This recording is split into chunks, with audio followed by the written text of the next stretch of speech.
सादरम अभिवादनम सर्वेभ्यो नमो नमः। आज फिर आप लोगों के साथ एक नए विषय वस्तु लेकर के प्रस्तुत हूं और जो कक्षा 10 में अनिवार्य संस्कृत है, संस्कृत विनोदिनी जो पाठ्य पुस्तक है उसमें जो पाठ है अन्योक्ति विलासः, आज हम उस पाठ को पढ़ेंगे और आशा करता हूं जो हमारे पाठक हैं, श्रोता हैं, दर्शक हैं, बड़े ध्यान से देखेंगे, सुनेंगे और उनके लिए जो परीक्षा के लिए उपयोगी होने वाला है बहुत ध्यान से उसको देखेंगे और निश्चित रूप से जरूर कुछ न कुछ सीखेंगे और परीक्षा में अच्छे अंक प्राप्त कर सकेंगे। अद्य पठामः अन्योक्ति विलासः। आज हम पढ़ रहे हैं अन्योक्ति विलास, अन्य उक्ति विलास, अन्य धन उक्ति और विलास। दूसरे को कही हुई जो उक्ति जो कथन है उसके माध्यम से हास परिहास में, आमोद प्रमोद में अपनी बात कहना, दूसरे के लिए अपनी बात कहना, दूसरे के माध्यम से अपनी बात कहना, हास परिहास में। विलास मतलब हास परिहास में, अन्योक्ति मतलब दूसरे के माध्यम से शिक्षा देना, दूसरे के माध्यम से कहना, ऐसा हास परिहास पूर्वक अपनी बात कहना। देखिए पाठ परिचय। कभी कभी किसी बात को सीधे कहने की अपेक्षा किसी पशु, पक्षी, जीव जंतु, पर्वत, मेघ आदि संकेतों के माध्यम से जब कोई बात कही जाती है तो वह अधिक प्रभावी होती है, क्योंकि व्यक्ति उसी विषय के साथ एकाकार अनुभव करते हुए उसके चिंतन में प्रवृत्त हो जाता है। संस्कृत काव्य जगत में अन्योक्तियों का विशिष्ट स्थान है, अतः उनसे परिचित कराने के लिए वर्तमान पाठ की योजना की गई है। प्रस्तुत पाठ में प्रथम अन्योक्ति में हंस, द्वितीय में कूप, तृतीय में कोकिल और चतुर्थ में भ्रमर और पंचम में सुवर्ण को माध्यम बनाकर कवि ने अपने मन की बात को सामान्य जनों तक पहुंचाने का प्रयास किया है। तो क्या बताएं, कभी कभी किसी बात को सीधे कहने की अपेक्षा हम किसी बात को सीधा न बोल करके किसी पशु के माध्यम से, पक्षी के माध्यम से, किसी जीव जंतु के माध्यम से, पर्वतों के माध्यम से, बादलों के माध्यम से उनको संकेत बना करके अपनी बात कहें तो वह बात ज्यादा प्रभावी होती है।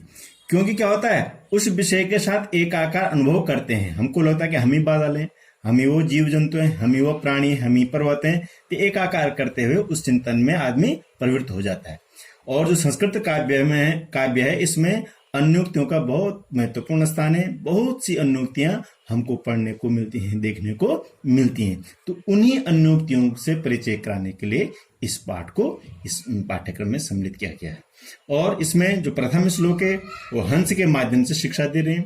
जो द्वितीय श्लोक है कुआं, जो कूप है उसके माध्यम से शिक्षा देने का प्रयास किया हुआ है। जो तृतीय श्लोक है कोयल, कोयल के माध्यम से शिक्षा देने का प्रयास किया हुआ है। और चतुर्थ श्लोक में भ्रमर, भौरा, उसके माध्यम से शिक्षा देने का प्रयास किया हुआ है। और जो पांचवा श्लोक है, जो पांचवी अन्योक्ति है, उसमें सोने के माध्यम से शिक्षा देने का प्रयास किया हुआ है। तो पढ़ने ध्यान से देखेंगे आप लोग। नीरक्षीर विवेके हंसालस्यम त्वमेव तनुषे चेत विश्वस्मिन् अधुनान्यः कुलव्रतं पालयिष्यति कः नितरां नीचोऽस्मीति त्वं खेदं कोपमा कृथा अत्यंत सरस हृदयो यतः परेषां गुणगृहीतासि कोकिलयापय दिवसान् तावत् विरसान् करीलविटपेषु यावन्मिलिदलिमालः कोऽपि रसालः समुलसति रात्रिर्गमिष्यति भविष्यति सुप्रभातम् भास्वानुदिशति हसिष्यति पंकजाली इत्थं विचिन्तयति कोशगते द्विरेफे हा हन्त हन्त नलनिं गज उज्जहार न वै ताडनात्तापनाद्वन्निमध्ये न वै विक्रयात् क्लिश्यमानोऽहमस्मि सुवर्णस्य मे मुख्य दुःखं तदेकं यतो मां जनाः गुञ्जया तोलयन्ति। इस प्रकार से ये पांच अन्योक्तियां हैं। जो सर्वप्रथम जो अन्योक्ति है पूर्व में बताया जा चुका कि हंस के माध्यम से यहाँ पर शिक्षा दे रहे हैं। क्या बता रहे हैं, हे हंस, हंस को संबोधित करें, हे हंस नीरक्षीर विवेके त्वमेव आलस्यम चेत तनुषे। हे हंस यदि तुम ही, हे हंस यदि तुम ही नीर क्षीर विवेके, ऐसी एक रूढ़ी है, ऐसी एक कथन, एक उक्ति प्रसिद्ध है कि जो हंस होता है, अगर हम एक कटोरे में दूध और पानी को रखते हैं तो दूध को अलग कर देगा, पानी को अलग कर देगा। तो नीर क्षीर विवेके, जो दूध को अलग करना और पानी को अलग करने का तुम्हारे काम है। आलस्यम तनुषे चेत, यदि तुम उसमें आलस्य फैलाओगे, आलस्य करोगे तो हे हंस, जो नीर क्षीर विवेक, जो दूध और पानी को अलग करने का जो कार्य है, यदि तुम उसमें आलस्य करोगे तो अधुना विश्वस्मिन, इस समय इस विश्व में, अन्य हम कोई दूसरा, कह कुलव्रतम पालिष्यति, कौन अपने कुलव्रत का पालन करेगा, अर्थात कौन अपने कार्यों का, दायित्वों का निर्वहन करेगा, अर्थात कोई नहीं। तो ये हंस, यदि आप अपने नीर क्षीर विवेक रूपी कार्य में आलस्य करोगे तो फिर इस संसार में कोई भी अपने कार्यों का पालन, अपने कर्तव्यों का पालन नहीं करेगा। इसलिए क्या करना है, जिस प्रकार से हंस अपने नीर क्षीर विवेक के रूपी जो कार्य उसमें आलस्य नहीं करता है, तो ठीक उसी प्रकार से प्रत्येक व्यक्ति को अपने कर्तव्यों में आलस्य नहीं करना चाहिए। दूसरा देखिए, कुएं के माध्यम से यहाँ पर शिक्षा दे रहे हैं। नितराम नीचो स्मीति तुम खेदम कूपमा कृथा, हे कूप, कुएं को समझ कर, हे कुआं, तुम खेदम मां कृथा, आप दुख मत करो, आप खेद मत मनाओ। क्यों, किस बात का खेद, नितराम नीचः अस्मि इति, कि मैं बहुत गहरा हूं, इस बात का आप दुख मत मनाओ। कुआं क्या होता है, बहुत गहरा होता है। तो हे कुआं, आप इस बात का दुख मत मनाओ कि मैं बहुत गहरा हूं, मैं बहुत नीचा हूं। क्यों आपकी क्या खूबी है, अत्यंत सरस हृदय, आपका जो हृदय क्या अत्यंत सरस है, अर्थात आपके अंदर मीठा जल भरा पड़ा है।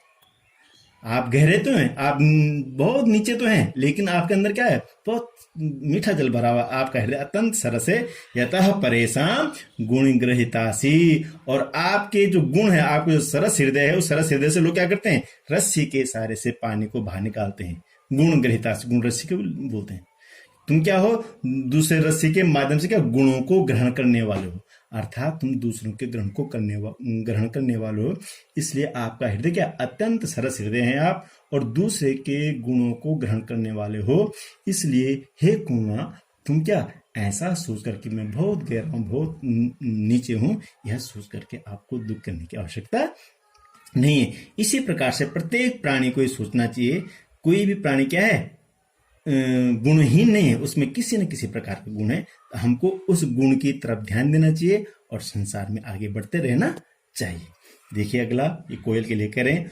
कोकिल यापय दिवसान तावत विरसान करील विटपेशु, हे कोयल, समझ कर, हे कोयल, क्या तावत दिवसान यापय, तब तक अपने उन दिनों को यापय में बिताओ, क्या विरसान करील विटपेशु, जो करील की जो झाड़ियां हैं, उन झाड़ियों में तब तक, जो विरस, जिनमें पत्ते भी ठीक से नहीं है, ऐसे विरस वृक्षों में अपना समय व्यतीत करो। क्यों, यावन मिल दलिमालह कोपी रसालह समुलसति, जब तक हमको, यावन मिल दलिमाला, जब तक हमको नहीं मिल जाता, कैसे नहीं मिल जाता, अलिमाला भौरों से भरा हुआ, ऐसा कोई क्या, रसालह समुलसति, कोई भी आम का वृक्ष हमको नहीं मिल जाता जिसमें क्या हो, भौरे गुंजायमान हो, भौरों की एक माला की तरह भौरों से, जब तक हमको ऐसा रसाल आम का वृक्ष नहीं मिल जाता, तब तक हमें क्या करना है, करील के विटोपों में हमें अपना समय बिताना चाहिए। ठीक जिस प्रकार से कोकिल के लिए संदेश है कि जब हमारा समय इतना अच्छा नहीं चल रहा है, माना हमारे समय करील की विटोप की झाड़ियों की तरह हमारा समय चल रहा है, जब तक हमारे अच्छे दिन नहीं आते हैं, तब तक हमको उन कांटों से भी दोस्ती करनी चाहिए, उन कांटों के साथ अपना समय बिताना चाहिए। फिर ये चक्र घूमेगा तो हमको क्या मिलेंगे, जो आम के वृक्ष हैं जिस पर मंजरियां आई हुई हैं, और भौरों के जो दल हैं, भौरों की जो मालाएं हैं, उस पर गुंजायमान हो रही हैं, ऐसा जो वृक्ष शोभित हमको अवश्य मिलेगा। तो जब तक हमको ऐसा वृक्ष नहीं मिलता, तब तक हमको क्या करना है, जो करील के जो वृक्ष हैं, कांटेदार वृक्ष, उन वृक्षों के साथ समय बिताना चाहिए। अर्थात जब तक हमको सुख की प्राप्ति नहीं होती, तब तक हमको दुख को सहना है और दुख से लड़ करके आगे बढ़ना है। आगे देखिए, भौरे के माध्यम से यहाँ पर कह रहे हैं, इसमें कहा जाता है कि एक भौरा होता है और वो शाम के समय में एक कमल के फूल पर बैठता है। इतने में क्या, धीरे धीरे वो रस पीने में बहुत मग्न हो जाता है। इतने में धीरे धीरे सूर्यास्त होता है, कमल का फूल बंद हो जाता है और भौरा कमल के फूल के अंदर बंद हो जाता है। अब भौरा क्या सोच रहा है वो बता रहे हैं यहाँ पर। भौरा क्या सोच रहा है, रात्रिर्गमिष्यति, रात जाएगी, सुप्रभातम भविष्यति, सुबह होगी। भास्वानुदिश्यति, क्या सूर्य उदय होगा। पंकजाली हसिष्यति, कमल का फूल खिलेगा। इत्थम विचिंतयति कोश गते द्विरेफ, ऐसा सोच करके, इत्थम विचिंतन ऐसा सोचते हुए, द्विरेफ में भौरा, कोश गते जो कमल की जो पखुड़ियां हैं उन पखुड़ों के अंदर क्या हो गया, बंद हो गया। क्या सोच रहा है, रात जाएगी, सुबह होगा, सूर्य उदय होगा और जो पंख जो कमल का फूल खिलेगा, यह सोचते हुए वो जो भौरा है, जो द्विरेफ है, भ्रमर, भ्रमर में दो रहे हैं, भ्र म र, म के बाद भी रहे, भ के भी रहे, तो द्विरेफ जो भौरा है, कोश गते कमल के पंखों के अंदर चला गया।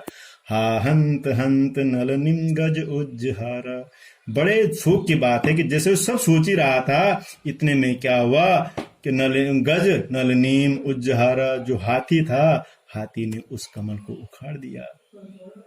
क्या बता रहे हैं, वो भौरा सोच रहा है कि रात जाएगी, सुबह होएगा, सूर्य उदय होगा, कमल खिलेगा और मैं इससे बाहर निकल जाऊंगा।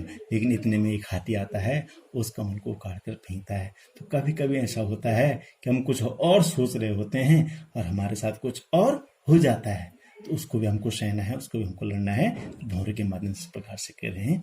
आगे देखिए, सोने के माध्यम से क्या बोले, नवे ताड़नाथ तापनाथ वन्य मध्य नवे विक्रयात क्लिश्यमानो हमस्मि, सुवर्णस्य मे मुख्य दुखम तदेकम यतो माम जना गुंजया तोलयंती। सुना बोला है, जो स्वर्ण है जिसके हम आभूषण बनाते हैं, एक ही दुख है मेरा। क्या, मुख्य दुखम तदेकम, मेरा एक ही मुख्य दुख है। क्या, नवे ताड़नाथ, जब मेरे को आभूषण बनाने के लिए पीटा जाता है तो मेरे को किसी प्रकार का कोई दुख नहीं है। तापनाथ वन्य मध्य, वन्य मध्य में आग में तपाने का भी मेरे को किसी प्रकार का कोई दुख नहीं। नवई विक्रयात, जब मेरे को बेचते हैं आभूषण बना करके, उसका भी मेरे को किसी प्रकार का कोई दुख नहीं है। क्या, अहम क्लिश्यमानः अस्मि, मैं दुखी हूं। किससे दुखी हूं, स्वर्ण बोला है कि मैं दुखी हूं। किससे हूं दुखी, ये तो माम जनाह गुंजया तोलयंती, जब मेरे को लोग गुंजा से तोलते हैं। गुंजा एक जंगली फल होता है, रत्ती बोलते हैं जिसको, वो जंगल में होता है, जिसका कोई पूछता भी नहीं। जब मेरे को बेचते हुए उस रत्ती, जिसका कोई मतलब ही नहीं, कोई महत्व नहीं, उस रत्ती से मेरे को तोलते हैं, तब मेरे को बहुत ज्यादा पीड़ा होती है। यही मेरा एक दुख है। न तो पीटने में मेरे को दुख होता है, न आग में तपाने में मेरे को किसी प्रकार का दुख होता है, न बेचने में किसी प्रकार का दुख होता है। मैं केवल एक ही दुख से दुखी हूं, मैं क्लिश्यमान हूं। दुख हूं क्या, मेरा एक मुख्य दुख है। क्या है मेरा मुख्य दुख, ये तो माम जनाह गुंजया तोलयंती, जब लोग मुझे गुंजा के साथ, उस रत्ती के साथ, उस जंगली फल के साथ तोलते हैं, जिसको कोई पूछता भी नहीं है, इसका मेरे को दुख है। आशा करता हूं आपने ध्यान से सुना होगा, ध्यान से देखा होगा, आपके समझ में आया होगा। और अगले वीडियो में हम इस पाठ के प्रश्न उत्तर के साथ आप लोगों के साथ होंगे। धन्यवाद।